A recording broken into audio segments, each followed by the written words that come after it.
그러니까 첫 번째가 금리라는 거죠. 폭락이라는 게 어디에서 시작됐는지를 알면 당연한 이야기 같습니다. 이제 여러분들이 또 현실적으로 살아가는 입장에서 또 전세를 살고 있건 자기 집을 갖고 있건 아니면 자기 집이 지금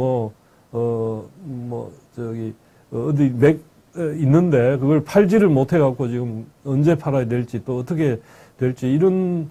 현실적으로 우리 일반 국민들한테는 서민들한테는 집이란 게 매우 중요한 자산이고 그걸 그 가격이 어떻게 될 건지에 대한 그것도 전망도 중요한데 집값이 이게 계속 떨어지고 있는데 이게 어떻게 될 거냐는 거에 대해서 조금 생각해 보면 다 알 수 있겠지만 또 이렇게 정리해 갖고 말하면 우리가 잘 새겨두면 또 도움이 될 것 같아서 제가 한번 소개를 드릴까 합니다. 이게 뻔한 이야기인데요. 여러분도 조금만 생각해 보면 알 수 있는 집값 폭락이 어떻게 될 거냐 이걸 생각해 보면 일단은 기준금리를 갖다 누구든지 그걸 생각하겠죠. 기준금리가 어떻게 미국의 기준금리가 예컨대 다시 지금은 조금 올리는 폭은 줄였지만 계속 강조했던 게 미 연준이 강조했던 게 가는 어디까지 갈 거냐는 결국은 소비자 물가가 2%대로 안정될 때까지 계속 할 거다. 이런 이야기를 하니까 속도는 좀 늦췄지만 그런 이야기 때문에 또다시 미국 그 증시가 반등의 기미를 보이다가 또 가라앉았지 않습니까? 그런 것처럼 그렇게 얘기를 했는데 그게 그 마지막 가려는 지점이 이제 오히려 높은 게 아니라 낮은 방향으로 방향을 바꾼다는 그런 어떤 시그널이 나올 때 아마도 그렇게 나오고 그게 이제 우리 은행이라든가 금리 그러니까 첫 번째가 금리라는 거죠. 금리고 이건 여러분이든 저든 집값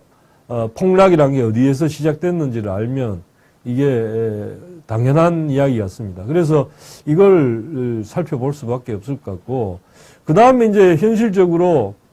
그렇게 되면 그게 구체적으로 어떤 사람들 행동으로 나타나는 것 가운데 하나가 미분양이 이제 미분양 지금 분양 받고도 포기하는 사람들이 그러니까 많이 생긴다는 이야기는 지금 집을 사서는 오히려 그 분양 가격에 사서는 불리하다고 생각해서 그런 거니까 이게 이제 앞으로는 집 더 이상 떨어지지 않고 오르겠구나 이런 생각이 들면 미분양이 확 줄겠죠. 예, 미분양이 없어지거나 줄거나 그다음에 분양을 하기 위한 경쟁률이 올라가거나 이제 그렇게 됐을 때 지금이 이제 집값이 이제 반전할 수 있는 하나의 변화가 올 수 있겠구나 이런 걸 알 수 있을 거고 전세 가격도 이것도 사실은 전세 가격이 매매 가격하고 일정한 비례 관계를 가진다고 보면 당연히 이건 전세 가격 변화란 거는 매매 가격 변화랑 거의 같은 이야기가 되니까 이건 일종의 동어 반복이죠. 같은 전세 가격이 오른다는 이야기는 매매 가격이 오른다는 이야기랑 다를 바 없으니까 이게 신호탄이라는 이야기고 그 다음에 주택의 부담 지수라는 건데 이거는 결국은 뭐냐면 주택을 사려는 사람 입장에서는 이게 주택 사기 위해서는 이자율이라든가 여러 가지 부담을 다 합쳐서 굉장히 어려우면 구매에 나서기 어렵죠. 당연히. 그래서 그런 지수화 시킨 것들이 좀 떨어져서 일정한 정도 아래로 떨어지면 이건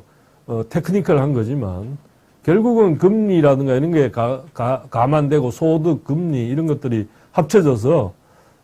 단순히 금리만이 아니라 다른 소득이라든가 이런 걸 합쳐서 집 구입하는데 얼마나 구매자들이 부담을 느끼느냐 이걸 지수화한 건데 이건 당연히 여러분 생각하기에도 이게 떨어지면 그때는 이제 구매에 나설 수 있기 때문에 이게 떨어질 때 집값이 반등할 수 있다 이런 이야기죠. 그런 이야기고 거꾸로 또 이게 좀 떨어질 때를 한편으로는 자기도 그때쯤 돼갖고 구입할 계획이 있다면 그때쯤 시작하라는 이야기고, 이게, 여기 보니까 뭐 그런 얘기도 있던데, 그런 식으로, 나름대로 판단을 해가지고, 금매로 나오는 것들은, 자기가 적당한 어떤 그 금리 반전 뭐 이런 게 있고, 미분양이 줄고, 이런, 상황이 됐을 때, 여전히 금매가 있다면, 그런 것들은, 자기가 목표로 한 어떤 그 부담이라든가 이런 게 좀 줄어들었을 때는 사도 된다 뭐 이런 조언을 하는 분도 있더라고요. 읽어보니까. 예, 그런데 여러분들도 뭐 이거는 한번 참고로 올해 어떻게 될지 한번 이게 대부분 실제 마음속으로 생각하는 것들은 부담이 없습니다. 마치 시장은 행동에 대한 책임을 스스로 지게 하는데, 예를 들어서 내가 집을 사든 사지 않든 혹은 팔든 팔지 않든 적당한 시기에 그걸 마음속으로만 생각하고 행동으로 옮기지 않으면 만약에 가격이 오르고 있을 때 제때 못 행동을 하면 거기에 대해 가지고 마음속으로는 뭐 소득을 번 것 같지만 나중에 다시 또 이 집값이 하락하거나 뭐 이런 또 그게 되면 또 실현을 못한 거고, 그런 점에서 여러분이 잘 이런 것들을 판단을 해서 행동으로 옮길 때 이제 여러분한테 실질적인 뭐 소득이나 부에 있어서